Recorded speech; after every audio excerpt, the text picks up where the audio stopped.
Hoorah! Can I get a hoorah? Hoorah! Now that's a term Marines use to inspire others to take charge and to lead. I'm here as an assistant principal and former combat Marine to share with you some techniques, some applications I believe that public education can infuse into their organizations from that unique culture of the Marine Corps. I began my career as a high school social studies teacher and transitioned to administration with the hopes of inspiring more students by working closely with teachers. There's a need in our public schools for truly great teachers, not just highly educated in their subject areas, but ones that can truly inspire and motivate our youth, despite all the challenges students in schools face today. Challenges such as high-stakes testing, budgetary restraints, school choice initiatives, social media issues, teacher scandals, just to name a few. Colleges and universities are even shutting down their education programs due to lack of interest in the profession. Now, why is this? You see, these challenges aren't just unique to public education. Marine Corps recruiters and drill instructors face these same challenges. However, how do they create a culture of leaders in a society that promotes instant gratification? I believe that if public schools improve their recruitment, teacher indoctrination, or I'd like to call boot camp programs, their leadership, as well as learning how to brand their organizations, they, like the Marine Corps, can become truly elite educational institutions within their communities. Now, again, I entered education because I wanted to reach that struggling student. I wanted to make a difference. I learned, though, quickly how little my education did to provided for me in that process. You see, it was sink or swim. The hiring practices in most schools are very similar. You see, new teachers are hired, they're required to have a college education, a high grade point average, possibly some related or job experiences, and even some computer expertise on some software applications, all in an effort to find the best and brightest and bring them into our public schools. Now, recruitment duty in the Marine Corps is considered a premier assignment.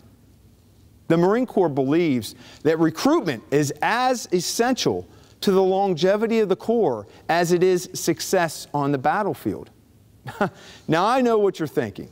Some of those drill instructors' techniques for motivating a recruit may be a bit robust for public education. However, I believe all newly hired teachers should come into that organization speaking the same language, reading from the same book, having some type of standardized training. Now, this is practical to any organization, especially public schools. Now, let's be honest, the reputation for toughness in the Marine Corps is legendary. Marine Corps boot camp is clearly the hardest basic training out of any branch of the service. The Army, Navy, and Air Force don't even compare their basic training programs to the Marine Corps. However, that reputation for toughness, I believe, overshadows its greatest accomplishment, which is transformation. You see, that mean, lean fighting machine on the poster can be you. And moreover, that transformation is permanent. The change will last forever. How many of our teacher indoctrination programs can truly say they're a transformative process?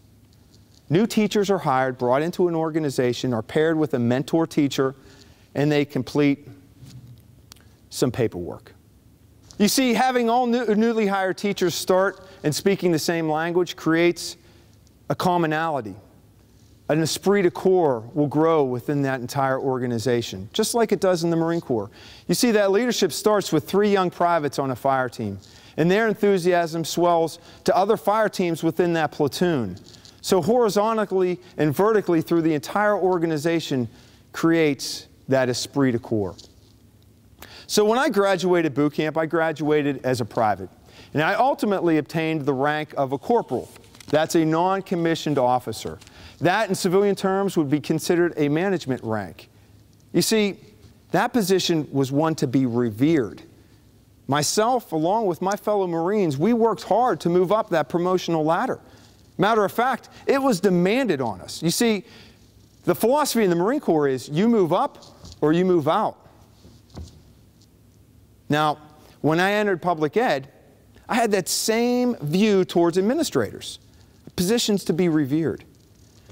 Now, if I were to ask my fellow teachers how many would like to have my job, they say without hesitation, no way, you're nuts. Now, I'm not saying all teachers should transition to become administrators. I'm not saying that at all. Being a teacher in and of itself is the ultimate goal. However, my challenge to public ed is, where is the incentive for teachers to continually improve and dig deep to change their practice to meet the needs of all kids? So, see, that promotion process, in my experience in this part of the country, teachers have that built into their contract. You see, with very little incentives to improve or based on any type of performance. The promotion process in the Marine Corps, sure, there's a pay rate with every promotion.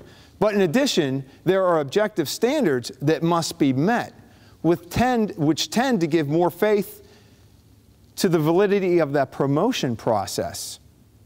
Okay? In addition, in public schools, more times than not, individuals are hired from the outside and brought into the organization with little or no job experience, which then also tends to breed resentment within the ranks.